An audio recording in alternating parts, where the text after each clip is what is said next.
Bismillahirrahmanirrahim. Assalamualaikum warahmatullahi wabarakatuh. Anak-anak, pekan ini adalah pekan terakhir pembelajaran di semester 2. Jadi ada beberapa materi yang akan Ibu isi di hari-hari yang tidak ada tematik. Pembelajaran kedua dibuka buku paketnya halaman 67, tema 9 ya, tema terakhir. Setelah kemarin Ibu mendengarkan semua tugas kalian, baik iklan televisi, iklan radio maupun iklan internet. Alhamdulillah, alladzi binikmatihi tatimmus sholihat, anak-anak bisa mengerjakan dengan benar. Intinya adalah kalian sudah paham bahwa konsep iklan radio itu menggunakan suara. Kemudian kalau untuk iklan televisi itu menggunakan suara dan visual dan gambar. Kemudian untuk iklan internet itu menggunakan media internet. Ya, baik. Nah, kalau dilihat dari halaman 67 ini, di rumahnya Siti ini ada banyak hal. Ada televisi salah satunya.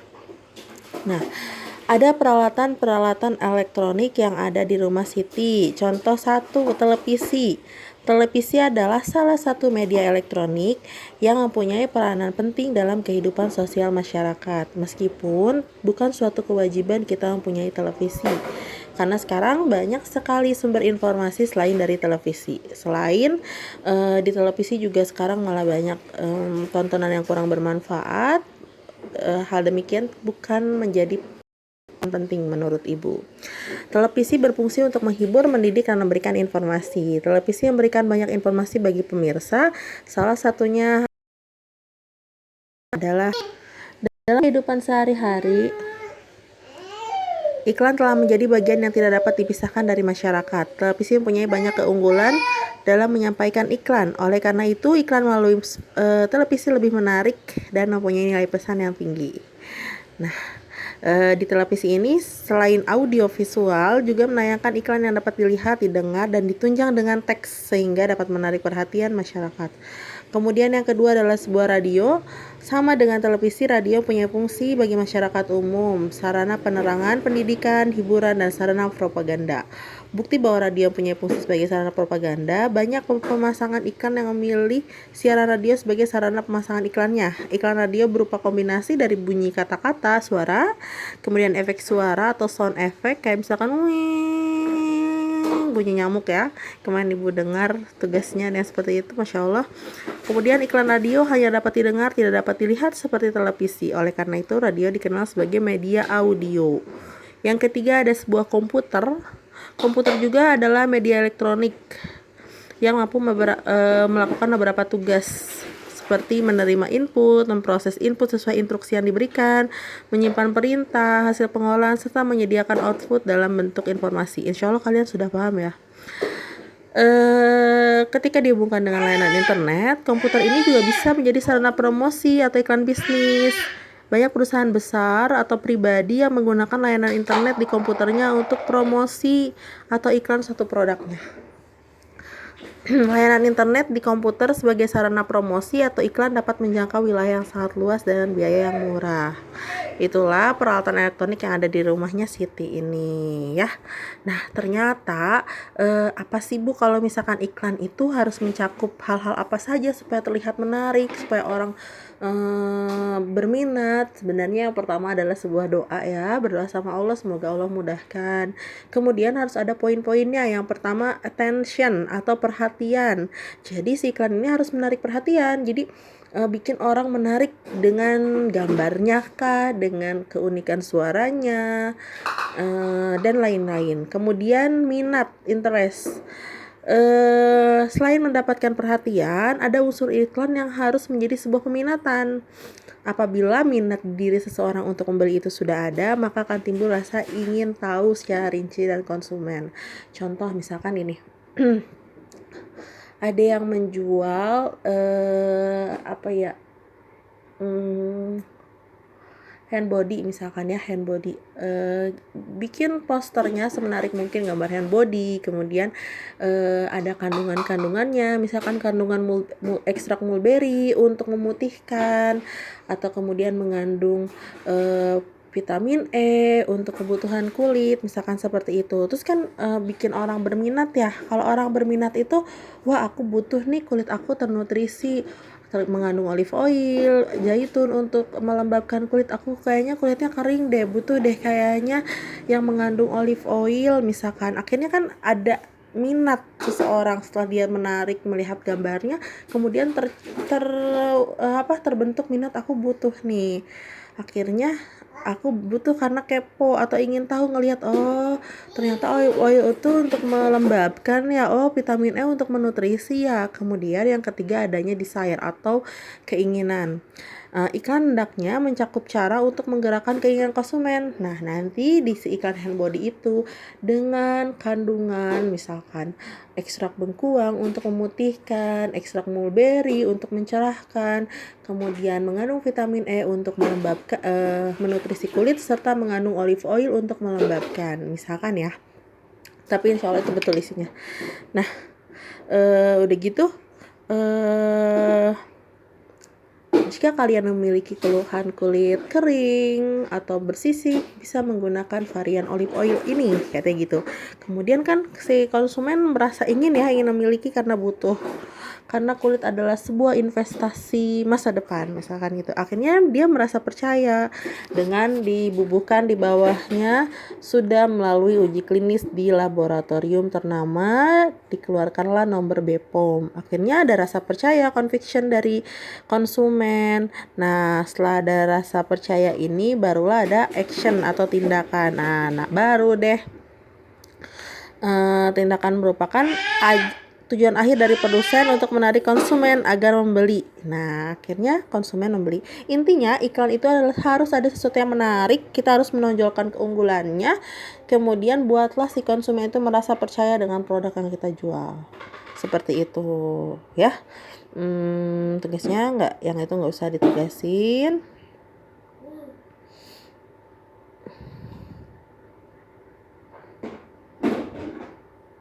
Coba lihat, ini ada iklan ya, halaman 71. Ada iklan. Menurut kalian penilaiannya gimana? Apakah gambarnya sudah menarik? Apakah ada informasi menarik? Mencakup unsur yang tadi enggak? Adanya sebuah perhatian, akhirnya menarik, atau adanya kepercayaan? Apakah ada kata-kata yang bisa membuat pembeli percaya atau tidak? Nah, bisa nanti kalian nilai alasannya apa. Sangat bagus, semua unsur ada alasannya, terdapat gambar menarik, terdapat tulisan, keterangan seperti itu ya.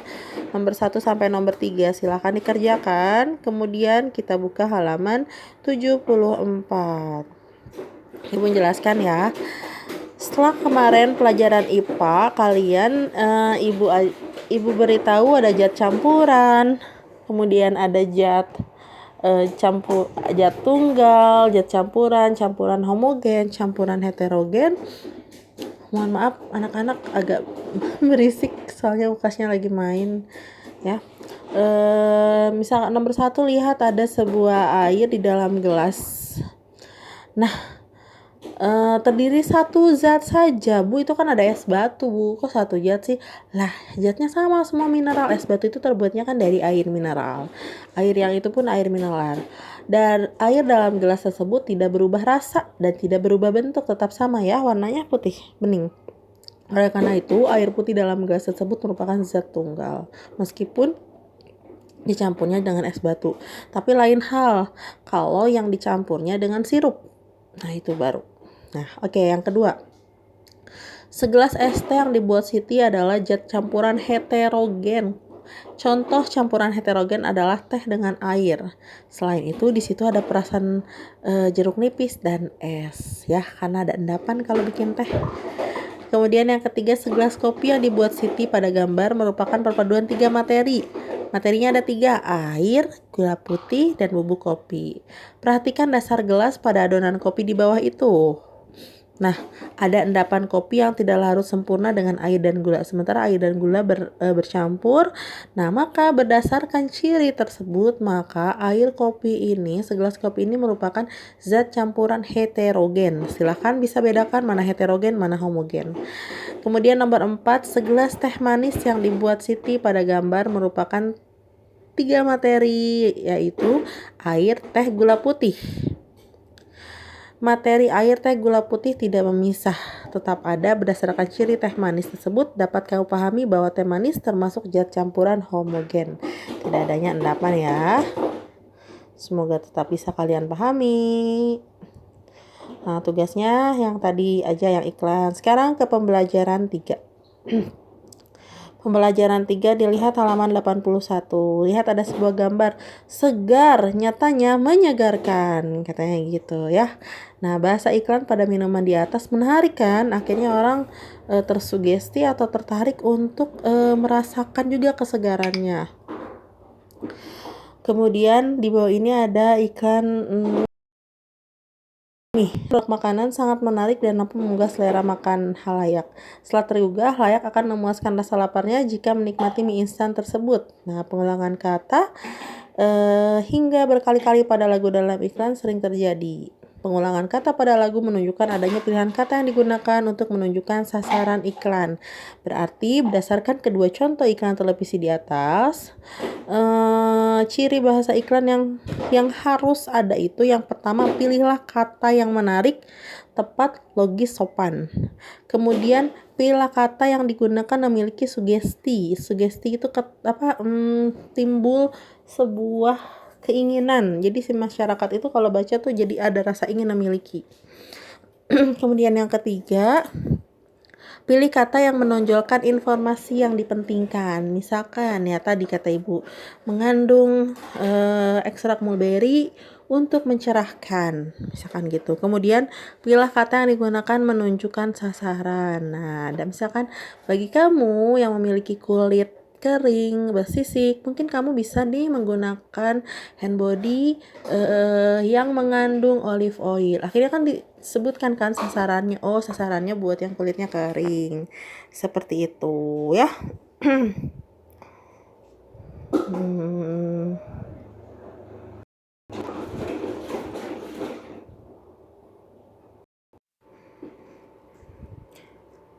Anak-anak, sekarang kita lanjut ke materi IPS. Iklan gak usah ibu tugaskan lagi ya, karena sudah mencakup yang kemarin. Kita lanjut ke materi IPS, di mana ada sebuah festival budaya nih. Bisa dilihat tarian adat ini adalah dari berbagai daerah di Nusantara. Gambar di bawah ini mencerminkan makna penting persatuan dan kesatuan. Nah, tetapi sebenarnya persatuan dan kesatuan di Indonesia itu tidak perlulah menggunakan tari-tarian. Kita bisa membudayakan bahasa daerah mereka. Kita tahu sedikit-sedikit, oh kalau di Sunda itu menggunakan kata AA dan teteh dan neng itu panggilan buat laki-laki perempuan yang sudah besar. Kemudian ujang dan neng itu panggilan bagi yang masih kecil di antara kita. Nah, kalau misalkan Bu, kalau misalkan di Jawa itu kalau manggil om itu Pak Lik atau Pak Le itu. Kemudian bule atau bulik atau Pak D atau Bu D kayak gitu. Kita setidaknya tahu dengan bahasa daerah, tidak perlu tahu atau tidak perlu mempraktekkan tari-tari dari daerah-daerah yang lain. Kemudian yang kedua, toleransi hidup berdampingan dalam perbedaan. Iya, betul, Bhinneka Tunggal Ika, berbeda-beda tetapi tetap satu jua. Kalau di sini dicerminkan bahwa antar agama harus adanya keharmonisan, hidup saling berdampingan, semangat menjalin rasa kemanusiaan. Betul, kita tidak boleh bermusuhan ya dengan sesama, terlepas dari mereka agamanya apa, sukunya apa. Tetapi kita pula sebagai seorang muslim yang taat tidak bolehlah ikut merayakan hari rayanya teman kita yang berbeda agama dengan kita. Misalkan temannya ada yang non muslim, yang Kristen, kita mengucapkan selamat hari Natal, itu tidak boleh ya. Itu tidak boleh kalian misalkan, ibu kan aku nggak ngelayain Natal tapi aku cuma ngucapin aja selamat hari Natal. Dengan kalian mengucapkan berarti kalian ikut meyakini agama teman kalian, padahal agama yang diridhoi oleh Allah hanya satu, agama Islam. Tetapi kalian tidak boleh mengucapkan, juga tidak boleh apa memerangi dalam artian misalkan aku kayaknya harus mukulin mereka karena mereka bukan Islam. Tidak usah. Tolong kalian tunjukkan adab yang baik sebagai seorang muslim. Mungkin juga bisa kalian terus doakan teman kalian, semoga Allah memberinya hidayah. Seperti itu saja ya.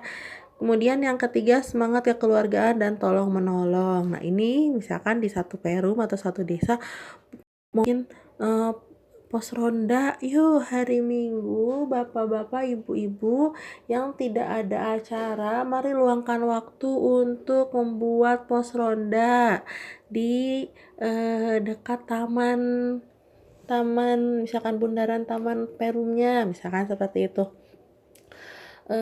Kemudian kita kerja bakti, nah itu tidak mengapa ya, saling tolong menolong. Nah sekarang tugas kalian untuk maaf ini bukan IPS ya, untuk PKN ini halaman 86, peristiwa-peristiwa dalam kehidupan sehari-hari yang mencerminkan sikap persatuan dan kesatuan apa saja ya. Sifat persatuan dan kesatuan berarti halaman 86 subtema pembelajaran ketiga ya. Sekarang Ibu menjelaskan IPS halaman 87. Manusia mempunyai beragam kebutuhan untuk melanjutkan hidupnya. Untuk memenuhi beragam kebutuhan tersebut, manusia melakukan kegiatan yang disebut dengan kegiatan ekonomi. Kegiatan ekonomi setiap orang berbeda, tentu sesuai kemampuan masing-masing. Ada yang bekerja sebagai petani, produksi bahan pangan, ada yang membuat pakaian untuk dijual. Kemudian itu saling dibutuhkan. Petani butuh pakaian dan pedagang pakaian juga butuh makan, butuh pangan. Nah, ini adalah kegiatan ekonomi yang saling mendukung agar semuanya saling terpenuhi ya. Contoh nih, apa aja sih usaha dan kegiatan ekonomi masyarakat Indonesia? Yang ke-1, pertanian. Banyak ya. Kenapa Bu pertanian terus sih Bu? Lah, iya, orang Indonesia ini merupakan negara agraris di mana sebagian besarnya itu adalah pulau. Nah, pulau itu sebagian besarnya juga memiliki sawah. Usaha pertanian merupakan usaha yang paling banyak ditemukan dalam masyarakat Indonesia. Hal ini karena apa? Keadaan alam Indonesia sebagai negara agraris. Hasil pertanian Indonesia antara lain adalah padi, jagung, ubi, dan palawija. Jadi kalau kalian mendengar, Ibu kita dapat impor beras dari Thailand. Waduh, padahal Indonesia memiliki kekayaan sawah, kemudian berasnya yang bagus-bagus ya. Janganlah kalian berbangga diri kalau kalian diimpor beras dari luar negeri, padahal Indonesia sendiri produksi berasnya bagus-bagus, terutama Karawang. Karawang juga dikenal dengan kota lumbung padi ya, sebelum akhirnya menjadi kota industri. Kalau kalian main ke daerah Karawang yang masih pelosok, itu masih banyak pesawahan di mana hasil sawah mereka itu yang kita makan salah satunya. Kemudian yang kedua ada sebuah perkebunan. Perkebunan adalah usaha pemanfaatan lahan dengan tanaman keras. Perkebunan dapat dibedakan, ada perkebunan rakyat dan perkebunan besar. Perkebunan rakyat adalah perkebunan yang dikelola oleh rakyat, sementara perkebunan besar biasanya dikelola oleh pemerintah atau perusahaan perkebunan. Hasil perkebunan besar biasanya ditunjukkan untuk ekspor ke luar negeri sehingga menghasilkan devisa bagi negara. Contoh perkebunan karet, ini karet ya. Kelapa, kemudian kelapa sawit, tebu, ya itu adalah contoh perkebunan. Teh, juga perkebunan kopi ya. Kemudian yang ketiga, peternakan. Peternakan adalah usaha yang melihara binatang piaraan yang diambil manfaatnya. Digolongkan menjadi 3, peternakan hewan besar seperti sapi, kerbau, kuda, peternakan hewan kecil, kambing, domba, kelinci, dan unggas, ayam, itik, etok, burung. Nah, kemudian ada perikanan. Usaha perikanan adalah usaha perikanan darat. Kok darat sih? Bukan, ikan ada di laut ya, maksudnya yaitu yang kita buat sendiri. Ya, balong misalkan. Usaha memelihara ikan di perairan darat dengan cara membuat kolam, meliputi ikan air tawar, ikan air payau. Contoh hasil ikan air tawar, ikan gurame, nila, bawal, lele. Kalau ikan air payau, ikan bandeng ya. Kemudian yang kelima adalah kehutanan. Usaha kehutanan dilakukan dengan melakukan pencegahan terhadap penggundulan hutan dengan melakukan reboisasi atau penanaman ulang atau peremajaan hutan. Contoh hasil usaha kehutanan antara lain kayu, rotan, damar, kemenyan itu adalah hasil hutan. Usaha kehutanan juga penting untuk menjaga keseimbangan alam. Pepohonan yang tumbuh di hutan membantu peresapan air ke dalam tanah. Dengan demikian dapat menghindari terjadinya banjir. Ya. Selain itu hutan menjadi tempat hidupnya para satwa. Oleh karena itu hutan tidak boleh dirusak atau harus kita remajakan. Yang keenam ada pertambangan. Nah, pertambangan ini adalah usaha mengolah memanfaatkan mineral demi kesejahteraan manusia. Mineral ini adanya di dalam perut bumi. Untuk mendapatkannya harus dilakukan penggalian atau dengan cara penambangan. Contoh hasil barang tambang antara lain emas, minyak bumi, dan batu bara. Kemudian yang ketujuh adalah perindustrian. Perindustrian adalah usaha untuk mengubah bahan mentah menjadi bahan setengah jadi atau barang jadi. Ya, Indonesia, Karawang ini terdiri banyak banget pabrik ya. Bahan mentah berhasil dari sumber daya alam. Industri dilakukan untuk meningkatkan mutu atau nilai suatu barang. Ya, misalkan usaha industri ini dilakukan bisa perorangan atau perusahaan ataupun swasta. Contohnya benang menjadi pakaian, ikan menjadi ikan kaleng, karet menjadi sebuah bahan. Nah, ini adalah industri. Kemudian perdagangan. Perdagangan adalah kegiatan yang bertujuan menyalurkan barang dan jasa ke produsen hingga ke konsumen. Barang yang diperdagangkan merupakan hasil pertanian, peternakan, perikanan, hutan, dan barang-barang hasil industri lainnya. Perdagangan yang dilakukan antar negara disebut dengan ekspor impor. Ekspor mengirim dan menjual barang ke luar negeri, impor adalah memasukkan dari luar negeri. Yang kesembilan adalah jasa. Usaha jasa adalah usaha menyediakan jasa, bukan bentuk benda atau barang, tetapi tetap mendapatkan keuntungan. Contohnya pemandu wisata, kemudian usaha beca, ojek, angkutan umum, bidang pariwisata, guru, dokter itu tidak jual benda atau barang, dia menjual jasa dirinya dia, ya. Nah, itu tidak usah ada tugasnya ya. Ibu lanjut ke usaha ekonomi yang dikelola sendiri dan kelompok. Nanti tugasnya ya. Halaman 98 ada usaha pertanian. Kemudian ada industri kecil, kemudian ada usaha perdagangan, usaha jasa. Usaha ekonomi yang dikelola oleh kelompok, firma, CP, PT, BUMN, dan perusahaan daerah. Kemudian yang ketiga ada koperasi. Nah, tugas yang kalian adalah kalian baca yang tadi Ibu baca dan yang halaman 98 ini, kemudian buatlah sebuah rangkumannya. Mind map, berupa mind map saja. Ya, nanti Ibu kasih keterangannya. Kemudian ini pembelajaran kelima ada sebuah iklan ya, contoh-contoh iklan bisa dilihat.